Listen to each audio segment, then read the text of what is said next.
everyone, and welcome to another Scots Whay podcast. And we're talking today to writer Kirstin Innes. Hello, Kirstin. Hello. And we're mainly here to talk about your novel Fishnet, which has had some acclaim, I have to say. And I also know it was some years in the writing. So tell us a little bit about Fishnet. Start at the very beginning. Start at a very good place to start. Well, I was working as a journalist for the List magazine, and this was back in 2009, and I was also plugging away very unsuccessfully at a gigantic, sprawling and ridiculously overambitious draft for a first novel, where I was trying to structure every chapter around a different Scottish country dance, around the movements. I was trying to make the text and the pattern of the plot in each chapter follow the movements of a specific dance. Wow, the kind of rhythm of different... Yeah. And I had a mentor, Scottish Book Trust assigned mentor at the time, who took me aside and said, do you think you're maybe making a wee bit of a rod for your own back here? This is a ridiculously ambitious kind of project to be doing. She homed in on this story of two sisters. There were a lot of characters in this novel as well, and she homed in on this story of two sisters, and she said, "I think the real meat of what you're writing is here." Okay. And I looked at that, and it was about 15,000 words of the 75,000 that I had written. Oh dear. Yeah, but I realised eventually she was right, and I had to drop a lot of what I had already. At the same time, I was working as a journalist, and the List were going through a bit of a, I'm not going to say identity crisis, they were just trying a few new things at the time. Okay. And I was the feature writer, and I was asked to find women who did sexy, interesting, edgy jobs for a feature. And I went away and did a bit of Googling, as one does when one is a journalist researching things. Of course. And I found, amongst other people, I found this Edinburgh-based escort who was blogging, and she had this brilliant writing style and an amazing voice that I just couldn't quite get out of my head. I took this back to my editor, and she said, "Oh no, that's a bit too sexy and edgy." We are the List after all. Yeah, I think I ended up with like an old school pal of Kate Middleton's who runs sex parties for very good-looking people, something like that. But this voice wouldn't go away. I mean, I sent this woman some very embarrassing, now to think about it, ridiculously naive questions that she quite rightly didn't bother answering. I didn't ever hear back from her. But I kept reading her blog, because what she had to say and what the other escorts I found that she was kind of linking to and in conversation with, what they had to say was completely at odds with any idea I thought I had of what, inverted commas, prostitution was. Yeah, sure. And from there, I kind of embarked on this very strange journey, where I was suddenly finding out a lot about this world, finding out a lot about this just discovering this world, and at the same time, feeling kind of drawn in by the politics around it as much as anything else, as the ways it operated. Around about that time, 2009, 2010, sex work was really moving online, and on what the internet has done as well is create a space where sex workers can safely have a voice without having to put a face or a formal name to themselves, to identify themselves. Sure. So it meant this wealth of sex workers' voices were coming through, and being accessible in ways that they wouldn't have been maybe even 5 years before. So I was kind of, I floated around this world like a very weird voyeur for about a year, feeling increasingly weird and awkward about the knowledge that I was amassing and the things that I was seeing. And I plucked up the courage to approach a Glasgow-based sex worker called Laura Lee. Right. And offered to take her out for lunch in exchange for an interview. I approached a couple of people, but seeing the word journalist would put quite a lot of sex workers off. They've got to be very careful about their identity. Laura fortunately took a chance on me, and from there she sort of acted as a bit of a passport to me in ways that, she could kind of introduce you to... Yeah, in a way. And it just kind of... She also kind of really opened my eyes again, another way. So it was just kind of about immersing myself in the politics, and at the same time I'd realised that this was what I wanted to do with this story of the two sisters that I'd had sitting around, that these two things just seemed to work together. Do you mean that talking to her and getting to know her made you think about the industry in a different way than you had? Yeah, I mean, there's a difference between theoretical knowledge that you can pick up online and actually sitting down with somebody who does that job and seeing them as a real flesh and blood human being, of course, rather than an idea, a theory, a victim. So yeah, it was that kind of really was a turning point for me, and from there the novel came together. It didn't come together that quickly necessarily. I mean, I formally started work on what would be Fishnet in 2010, and that was when everything started fusing for me. But I was doing this self-funding, writing the book, self-funding, taking time off work in order to write the book. When I decided I needed to be serious about it, I kind of put a wee kibosh on the journalism and went back to working freelance for arts companies, because I could do that for periods of time and then take periods of time off, and it meant I wasn't writing all day as well, which was crucial. Right.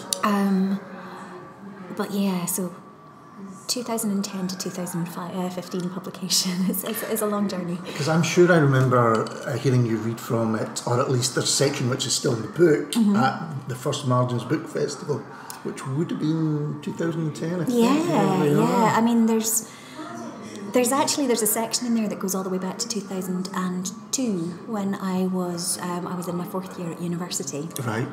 Doing a creative writing module, just as a little cherry on the top of the degree. Sure. With Alan Spence. Oh wow. And that idea of the two sisters, one of them comes to the other for help and then disappears in the middle of the night. That section is it's that old. It needed a lot of rewriting. It was terrible. But so it's been a long time in the making, this book. So what struck me when I was reading it, and knowing how long you'd been writing it, was the changes that would have happened even in that time. I mean, you're talking about things moving online, and then things would have changed in that time. Yeah, that's why I decided. I mean, the book is set mostly, I think, in 2009 or 10, and certainly it kind of has a finish point 2011. I couldn't really take it any further than that, because while I was writing it, sex workers moved their voices onto Twitter much more, and Twitter became this kind of carrying stream. And I'd done so much of the book by that point, I felt that in order to kind of re-encompass that, I mean, the book's kind of shot through with blog posts very much, which isn't necessarily a way of doing things at the moment. And so I needed very much to kind of limit the time period, and kind of I was trying to specific. So I started kind of referring to it worked quite nicely actually, because the crash of the 2000, it must be 2008, that's when the book starts, I think, because the crash comes, and that works quite nicely as a plot point as well towards the end of the book, the financial crash. And but yeah, I needed to sort of mark it at that period in history, so it's not a totally up-to-date contemporary book, because I thought I'd need to find an entirely new writing methodology for Twitter. I mean, I finished the first draft at the end of 2011, and then I hid it for an entire year. I had to finish it because I was longlisted for the Dyslexia First Novel Award, and you were supposed to only enter that award if you had a finished draft. Right. And I just kind of pitched in the first 3 chapters on spec anyway, and then got the nomination, so I had to come up with the whole thing very quickly. There wasn't that much more to do. Right. But so why did you decide to put it away, though? What was the... I was scared of it. I became terrified of the implications of taking on this subject matter. I thought, I'm not entirely sure that I felt comfortable with being an advocate with putting my voice in there. Yeah, sure. I mean, a lot of the problems that I was discovering that sex workers have is people presuming to speak for them. Yeah. And here was me purporting to shine a light on this and just giving another example of doing that, essentially.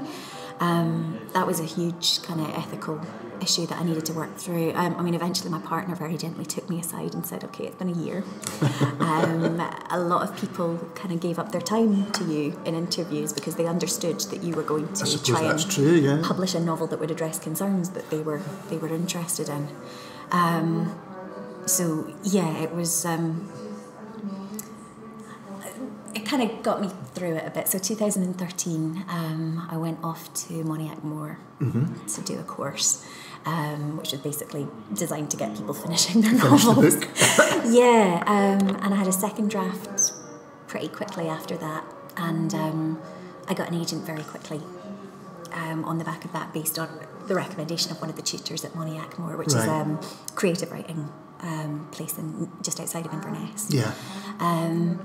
And yeah, from there, I finished the final draft in 2014 in a tiny little cottage in Achiltabui.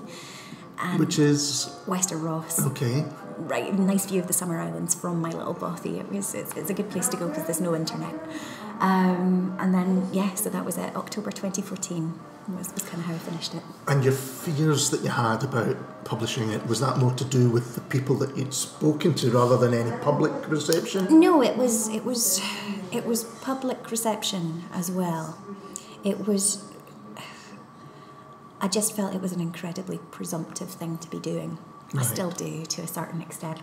I made sure that a few of the sex workers who I'd spoken to and a few of the sex workers advocates who I'd spoken to read the book through before I sent the final draft off to the publishers, just to kind of make sure that they were happy with everything that went in there.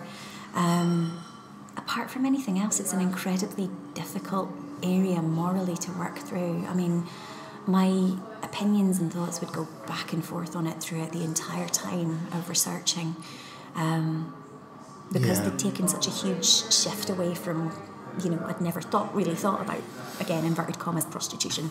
But I hadn't really engaged with it. I just assumed I knew what it was. It was a bad thing. It was terrible. These women are victims. We must rescue them.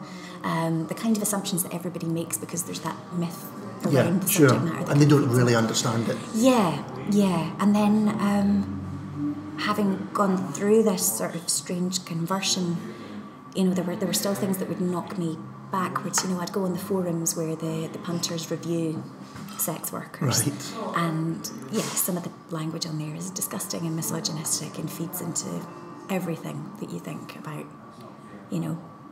everything that you, being society, I guess, thinks about this industry. It was a long process for me coming to terms with what I thought about it morally, politically, and ethically, in terms of being a person who presumed to write about this. So, there was a lot of thought.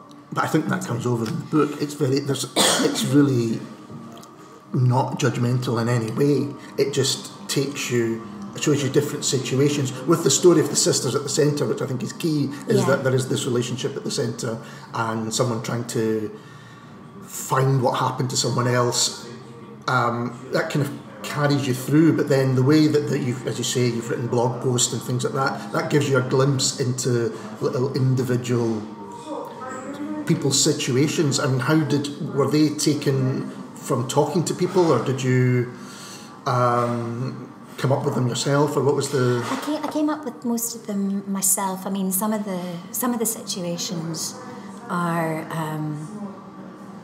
I did a lot of research. I talked to a lot of people, and I read a lot of blogs. I tried to make, I was very clear that I didn't want to be directly copying anybody's blog as well. Sure. So I was trying very much to make these blogs the distinct individual voices of this one blogging sex worker character who I had in my head. So I was trying very much to do that. I didn't want to be stealing somebody else's copy. Yeah, no, well, I suppose that's true. On top of everything else. Some of the situations that some of my sex working characters are in come from the situations of people who I spoke to, or people who had anecdotal evidence about other women who worked in those situations, that kind of thing. So there's a character who, for example, is a single mother, and she was working as a cleaner, and she found that her hours as a cleaner were just completely incompatible with actually getting to spend any time with her son at all for a minimum wage. So she'd made this decision to become a sex worker in the afternoons when he was at school, specifically, and kind of work her life around that a bit more. So that was kind of lifted from life, but then put a different character on top of it, that kind of idea.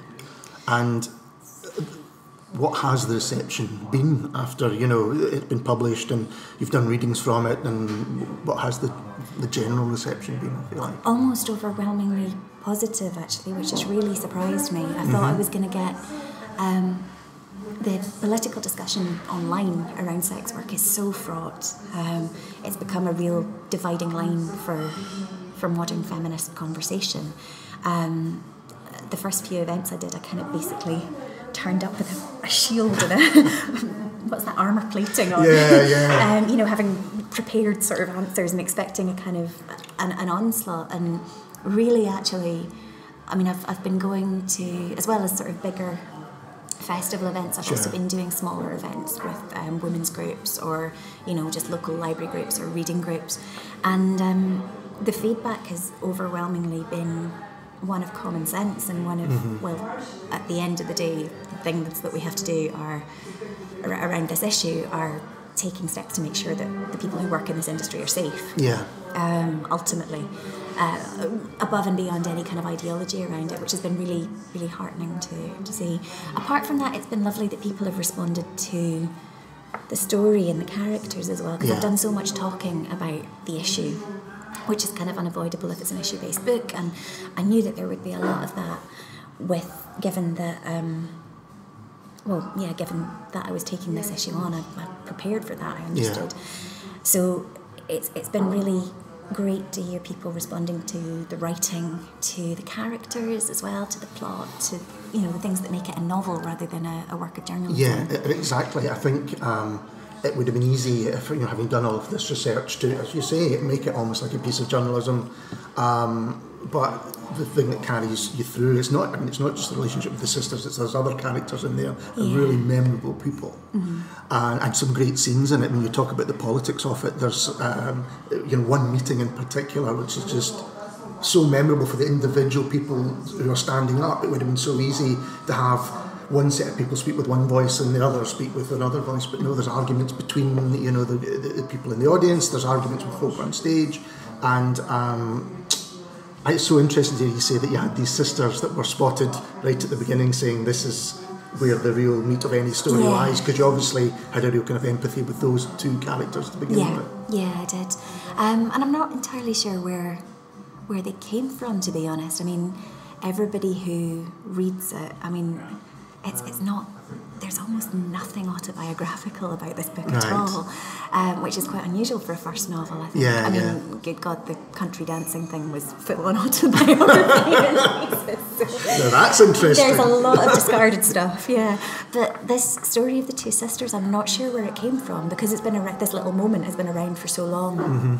I think Alan Spence in that class, I wasn't a creative writing student, it was just like a little extra module that was offered at the end of an English degree at Aberdeen Uni, and Alan Spence was just encouraging us to think about situations and character, I think, and that's where it came from. But they've been with me so long, so a lot of people have kind of knowingly said to me, "So you've got a sister then?" No, I'm not a sister. I mean, the closest thing is that I have worked in a very, very boring office, but I didn't ever get up to any of the things that my lead character Fiona necessarily gets up to in that office. So it's that's it's just. So you said that the creative writing course was just something that was on the side of the degree. Yeah. Did you always know you wanted to write? Yeah, I did. I always wanted to write, and I did always write. It was something that I did with varying degrees of confidence, back and forth for a while. It wasn't until I was about 27 that I actually plucked up the courage to show anything I'd written to anybody. And that person then suggested that I should be entering it into the Scottish Book Trust New Writers Award, which I did, and I won that award in 2008. And that was that was a big deal for me in terms of actually thinking about myself as a writer, and as opposed to somebody who just did a few wee scribbles and hid them away. I really didn't show them to anybody, not even my closest friends for the longest time. I hadn't really. That was a kind of 5-year period where in my 20s where I just didn't show anybody anything after Alan Spence had been so lovely about my writing and encouraging. But yeah, I don't know, putting yourself out there is difficult. Very much so. What were you doing at the time when you weren't showing any people you're writing, and you're in my 20s? Well, I had a degree in Scottish literature, which qualifies you for even less than a degree in English literature. So it turns out. Tell me about it. And then I did a master's in Scottish literature, which kind of compounded the problem.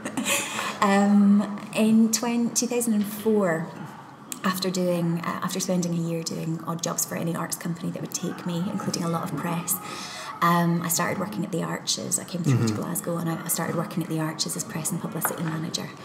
I don't think they were trying an experiment where they didn't put people's dates of birth on the application forms that year. I don't think they would have taken me if they'd realised I was just 24.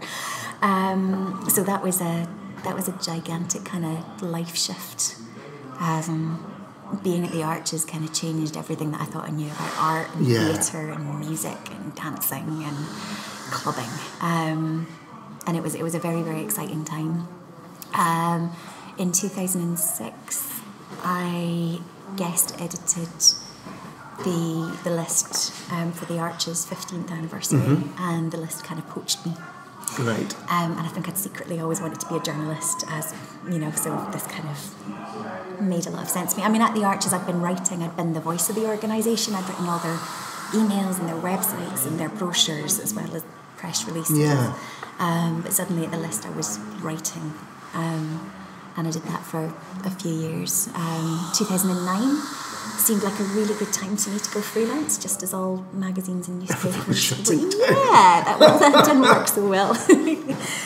So 2010 I kind of drifted back into working in press again for a number of different arts companies, which has been great actually. I do bits and bobs of journalism as and when required, but actually it leaves me a bit more space to concentrate on the writing than, like I said, if you're writing all day for a living anyway. So I'm interested at that time because I knew that you'd always been kind of involved in the arts, and that you were your journalism and things like that. I'm interested that you still felt for a period anyway that you couldn't show anyone your fiction. Yeah. You couldn't just say, oh, and I also do this. It seems like it seems like you should be getting yourself out there, doesn't it? It's like a ridiculous sort of. Yeah, I mean, for so long I was promoting other artists as well, especially through the press work. At the Arches I was promoting other theatre makers and writers, and it's confidence. Confidence. It's been a huge thing. You were also involved in Words Per Minute, setting it up. I did, yeah. Was that something again to kind of help your own writing, or was it because you saw there was a platform needed for other people? It was a platform needed for other people. I'd done. Words Per Minute kind of grew out of Discombobulate. I think it's important to. So Discombobulate was this wonderful literature and comedy night set up by Maggie Gibson and Ian McPherson around about 2007, 2008. And Words Per Minute kind of grew out of that. We kind of took a formula and went somewhere slightly different with it. One thing we didn't do at WPM was we had a policy that we imposed on ourselves fairly early on, where we didn't read our own writing at all as hosts and promoters. And possibly that's actually another reason why the book took so long, because I spent a good few years then running this monthly event where I was promoting other people's work. Yeah. I'm sounding very self-effacing throughout this, aren't I? It's very impressive. Oh dear, it was. But yeah, I mean, eventually it's such a gigantic amount of work finding 7 or 8 performers for every once a month. The format that we had was everybody got about 10 minutes, absolute maximum. So you could have 7 or 8 performers, and you'd see lots of different little bursts of things, whether that was live music or spoken word fiction, spoken word poetry, short film. We had some theatre makers on occasionally. which was great, and it was a great platform to provide. I just think it was a bit silly to put that sort of stipulation in where we weren't doing anything of our own as well. Especially if someone drops out at the last minute and you go, I've got this here. Because Discombobulate, actually being a regular performer at Discombobulate was wonderful it meant I was writing something new every month. Yeah. Which was great. With Words Per Minute, it was yet another thing to take away from the writing. So, yeah, I mean, eventually you have to be a little bit selfish about these things. And I think Rally and Broad, which kind of grew out of Discombobulate, which is the new kind of live literature, you know, I think they've identified the right way to do it, which is they always read their own work as well. They talk about each other's work as part of the programme. And they've managed to secure funding, which means that any work they're doing is not, you know, it's still... It's not just yet more time taken away from freelance work. I think that should have been how we did it. But these things evolve. I think all sort of nights like that have a kind of set shelf life, really. I think that's probably right.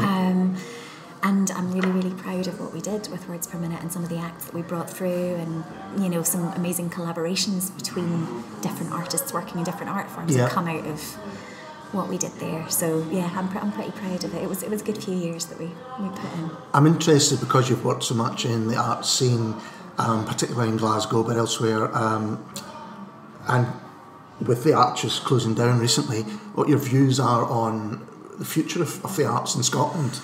Well, that's a huge question for you, isn't it, at lunchtime? Well, I was... the Arches closing down really kind of shocked me, not just for the impact on the art scene, but for the impact on how the personal impact it had on me. Right. I was having very vivid dreams, you know, for a few nights after it was closing down, where I was back in the Arches walking through those corridors again. Yeah. There's a particular smell that comes out of the brickwork in the Arches. I mean, the friendships you make there, the experiences that you have in a place like that are not like nothing else. I mean, to have all that when you're in your early 20s as a sort of formative experience is really something. I'm gloomy at the moment because I mean, I know that there is a research project going underway to see, you know, whether the Arches art programme can exist in some other form at some point, which is encouraging, and it's got some very good people working on it. But it worries me because what the Arches had, what made the Arches so kind of central to Scottish culture was this point of accessibility. And it was set up as a space where artists had the right to fail. Yeah. So the accessibility came through the club, through the club being so closely related to the arts programme. I mean, when I was there, we would take performers into the club nights. Yeah. Quite a lot. We would bring the theatre and experimental dance to the clubs, specifically to our own night, Death Disco, but also sometimes to other nights as well, and just sort of put this madcap stuff on. And that had been going since the building started. So young working class kids coming in there have got that sort of other different experience, and they're familiar with the building. So it meant that they were slightly more open to trying out everything else that was in there, feeling that it was possible for them to, you know, maybe that it was their place. It was their place. This work was for them, as much as anybody else. And I worry that there's a space like Summerhall in Edinburgh, for example, which has got that same sort of rangy possibility, I guess, but it doesn't have that accessibility that the Arches has. It doesn't have that entry point, and it doesn't have a kind of an artistic director. Like I'm not actually sure what the situation there is. So maybe it does have an artistic director, but you know, somebody like Andy Arnold kind of really instilled in the building. He said this you know, he said he championed the right to fail, which is really important because you know, novelists, you know, often need, you know, to write a ridiculous first book about country dancing before they can write something that's actually publishable. Artists can't get it right first time and you know, make work there. And you know, there's got to be that space for experimentation, and there's nowhere now that offers that sort of level, that kind of area for. I think that's right, not on that scale anyway. Yeah, I'm really racking my brains. I mean, I'm interested to see what David Gregg does at the Lyceum, but the Lyceum traditionally hasn't been that sort of space for young artists. There's experimentation coming through, and hasn't got those small studio spaces where you can do that sort of performance, where you can charge £3 or £1 and try something out for free. So yeah, I'm a wee bit gloomy at the moment. Yeah, I can understand. I think many people shared that point of view. And what about a publishing? I mean, did you find it quite easy to get this? You said you were shortlisted for the Miss Lexia Prize. I was. Did that bring people to your door, or was it still? No, it was. Well, I mean, it was a nice thing to put on my CV, but the book wasn't ready at that point. So I had. I probably don't want to go too much into. Okay, fair enough. But I managed to, when I went to Moniac Moor, I got one of the writers there. Recommended my work to an agent that she knew. She was a creative writing tutor as well as an author, and this agent had just been in looking for specifically literary women's fiction. Right. Well, sorry, literary fiction written by women. Right. So she thought it would fit, and she kind of paired us up. I had a couple of agents who were interested in me. That was very exciting, as is the time when you're suddenly on the phone to some stranger down in London who is talking about these little people that you made up in your head like they're actually real and a thing. And yeah, from there, my agent, pitched it around. We went with Freight because they didn't want to make it into anything else. Right. They didn't want to make the book into a crime thriller where, that's the temptation of the subject matter. They didn't see that. They were just content to let it be. So that was... Because it's a novel that you can't pigeonhole, and I think that's what's great about it. Yeah. It is exactly what, I presume, what you intended it to be. Yes, yeah. And I can imagine that people who want to sell books in general or whatever say, no, can you not do this with it? Can you not do that with it? More sex, more death, more fishnet stockings up alleyways. More. Yeah, so it was very important to me that, having done all this research and having people trust me and take time to trust me and meet with me, it was very important to me that what I was going to write would be as non-sensationalist as possible. So I needed to kind of preserve that. Yeah. And you said that someone came to you particularly interested in literary fiction by women. Is that again some people looking to sell certain things in a certain way, or is it? I think he was just generally. He's a young agent, my agent, and he was generally at the time trying to establish his own list. Yeah. And he didn't have very many. He wanted his own literary fiction list, and he didn't have many female writers on it. Right. So that's. So it wasn't specifically that he was looking to target a particular market or anything like that. I mean, it's been a bugbear of mine for a long time. I mean, we're getting better now. Book design is getting better again now, because I think the people who are buying books now are genuine book lovers. Yeah. And therefore covers aren't.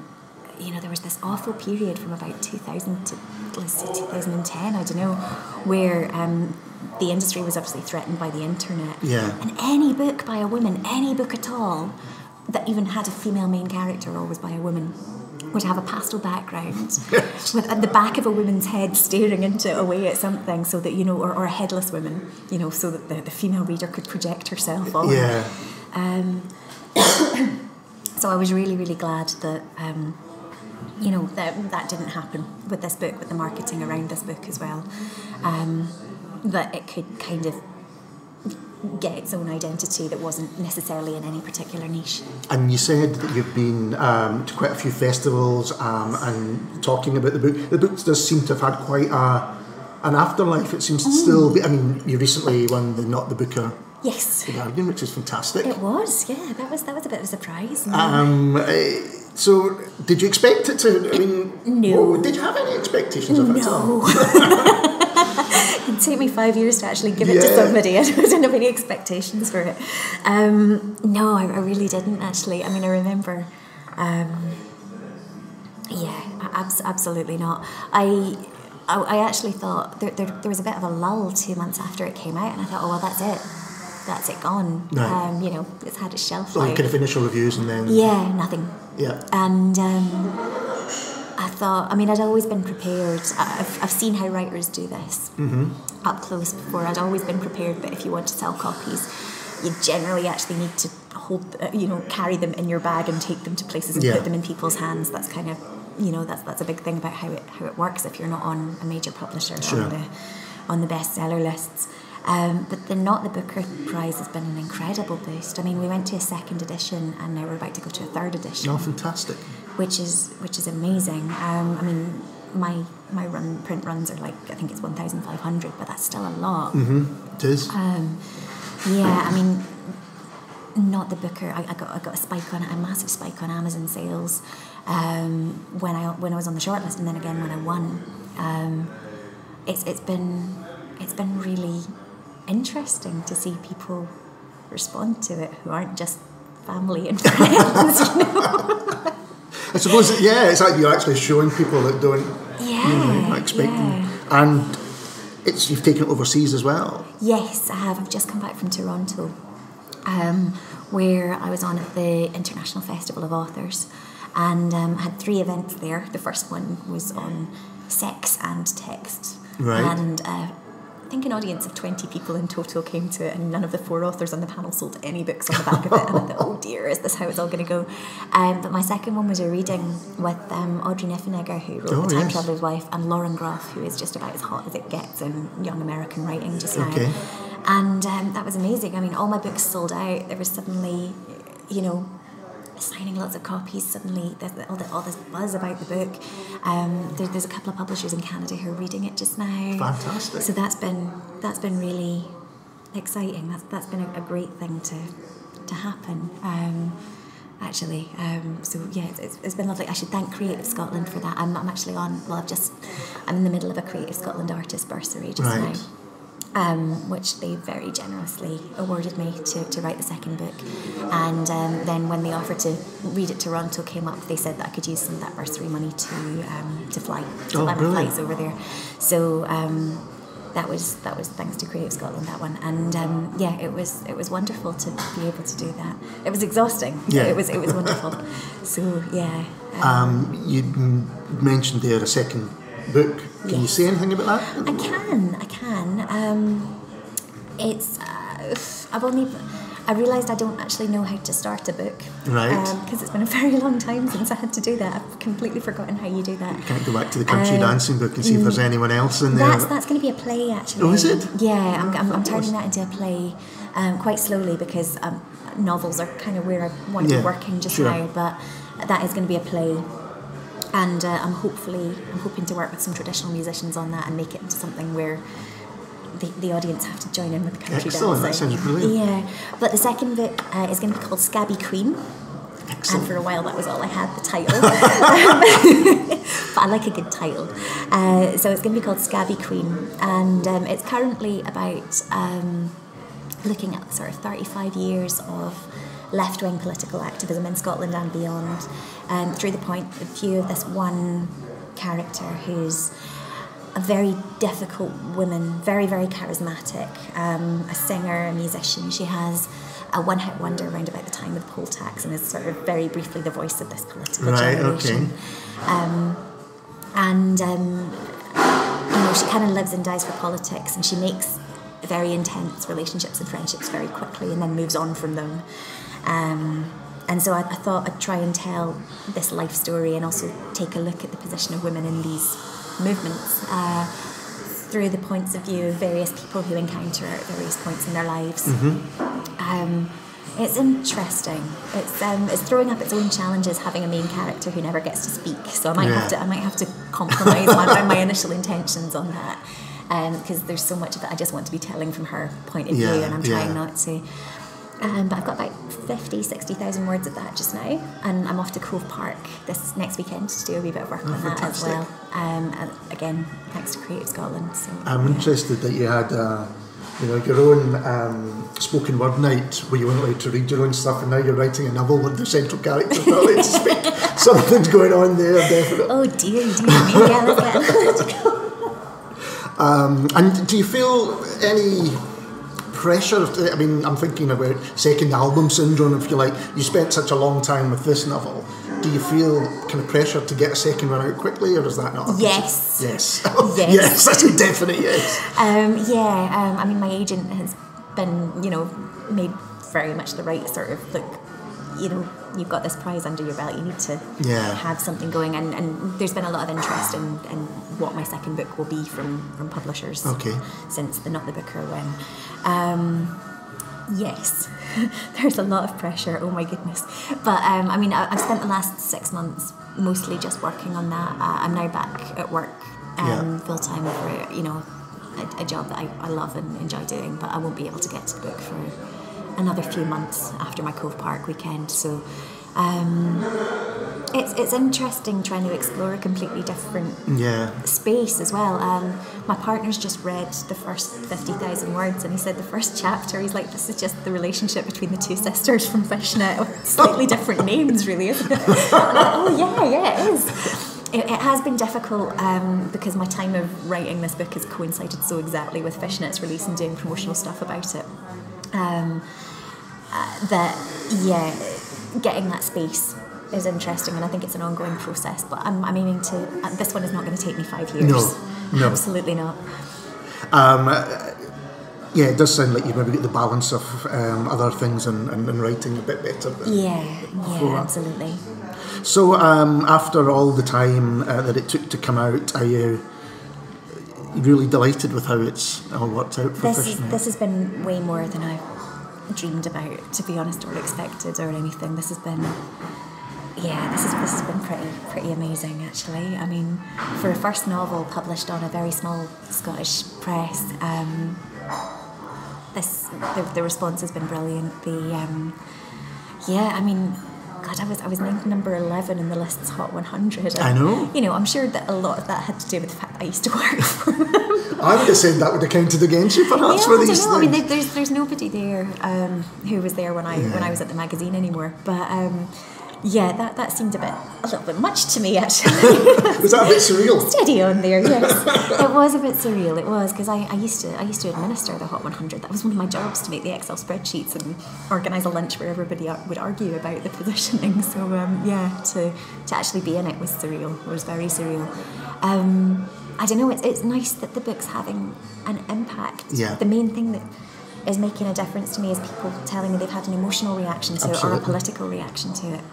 And that comes back a lot, actually. Yeah. And that's what's really lovely. That's what means a lot. The prizes are great, but they're also just a way to get more people to read the book. And it's a novel, I think, that you can't, if you've read it, you can't forget it. It's impossible. I can't imagine anyone, closing the last page of Fishnet and going, right, I'm going to wait. It forces you to think about things that you probably have thought about before, but you have to rethink everything that you thought you knew previously, I think. I think it's one of the best books of the year, so... thank you. There you go. Steady on. Well, default reaction. Thank you. I'm going to accept compliments. Good, That's my New Year's resolution for 2016, Well, Kirstin, thanks so much for taking time out to talk to us. Really appreciate it. No worries. Thank you for having me. This has been lovely. Thank you, and we'll be back next time with someone completely different. Cheers.